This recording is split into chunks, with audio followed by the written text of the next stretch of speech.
Welcome to Bestusefultips. I will show you how to enable install unknown apps on your Google Pixel 8 Pro device. Open the app drawer on your device.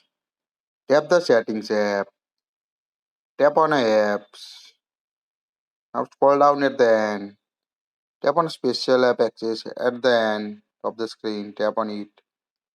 Now again scroll down. Here you can see install unknown apps. Tap on it. When you enable install unknown apps, it will helpful to install third-party apps on your device, on your Pixel device. By default, you can see the list of available apps that support unknown apps. Tap on it. Toggle or allow from the source to install third-party apps of Chrome on your device.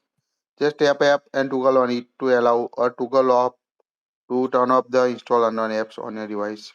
So it's quite easy. Before install any APK or third-party app, make sure app is safe on. Otherwise, some of the APK file or downloaded third-party apps causing the problem on your device or lost your phone data. That's it. If you like it, share it.